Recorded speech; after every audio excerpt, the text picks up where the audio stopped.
జై గోమాత, జై జై గోమాత. ఈరోజు ఆదివారం 29/9/2024 అమ్మా నాన్న చారిటబుల్ ట్రస్ట్ ఆధ్వర్యంలో గోసేవా కార్యక్రమాన్ని మొదలుపెట్టాం. నెహ్రూ నగర్లో ఉన్న గోశాలకు వచ్చాం. ఇక్కడ పెద్ద గోశాల, సుమారుగా ఇక్కడ దాదాపు 1000 ఆవులు ఉంటాయి. అయితే మన ప్రయత్నంగా చిరు సహాయంగా మనం భక్తులు ఇచ్చిన విరాళాలతో ఆకుకూరలు, కూరగాయలు, పండ్లు ఇవి తీసుకొని వచ్చాం. సో ఈ సేవా కార్యక్రమంలో పాల్గొనడానికి మన రామేశ్వరరావు గారు, రామకోటేశ్వరరావు గారు, పొట్టి కామేశ్వరరావు గారు, మన పోతురాజు గారు, అయినవోలు శ్రీనివాసరావు గారు మరియు నేను పాల్గొనడం జరిగింది. సో మనం చేస్తున్న వివిధ కార్యక్రమాలకు స్పందిస్తున్న ప్రతి ఒక్కరికి ధన్యవాదాలు. మన కార్యక్రమాలు మీ అందరికీ తెలుసు.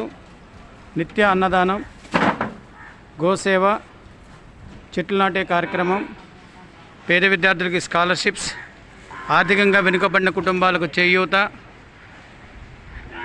అనాథ పార్థివ దేహాలకు దాన సంస్కారం, మెడికల్ క్యాంప్స్, ఇలాంటివి అనేక కార్యక్రమాలు చేసుకుంటూ వస్తున్నాం.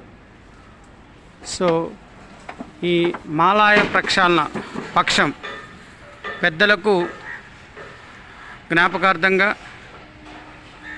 ఈ నెల 18 నుంచి అక్టోబర్ 2వ తారీఖు వరకు ఈ పక్షం రోజులు పెద్దల జ్ఞాపకార్థంగా అన్నవితరణ కార్యక్రమం చేసుకుంటూ వస్తున్నాం. దీనికి స్పందించిన ప్రతి ఒక్కరికి ధన్యవాదాలు. ఇంకా ఎవరైనా ఉంటే స్పందించండి.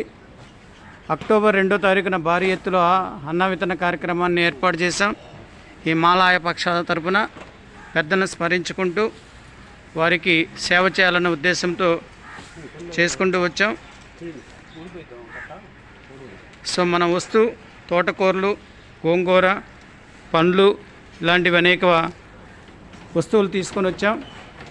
ఈ వస్తువులన్నింటినీ మనం ఈ నెహ్రూ నగర్లో ఉన్న గోశాలలో సేవ చేసుకోవడానికి వచ్చిన వాళ్ళు పొట్టి కామేశ్వరరావు గారు, వీరు అలాగే చెన్నా పోతురాజు గారు, అయినవోలు శ్రీనివాసరావు గారు ఇలా వచ్చి ఈ సేవా కార్యక్రమంలో పాల్గొన్నారు.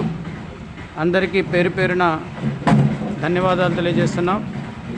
ఇంకా మీలో సేవకులు మనకు ఎక్కువ మంది అవసరం. ఈ వీడియో చూసిన ప్రతి ఒక్కరూ స్పందించి సేవకులుగా రావాల్సినదిగా కోరుచున్నాం. అమ్మా నాన్న చారిటబుల్ ట్రస్ట్ స్థాపించిన తక్కువ టైంలో ఎంతోమంది మన్నలు పొందింది, ఎంతోమందికి సేవ చేస్తూ వస్తుంది. ఈ వీడియో చూసే వాళ్ళకి ఎవరికైనా సహాయం కావాలంటే సంప్రదించండి మన అమ్మా నాన్న చారిటబుల్ ట్రస్ట్ని. తప్పకుండా మన కమిటీ సభ్యులు అవసరాన్ని విచారించి సహాయం చేస్తూ ఉంటారు.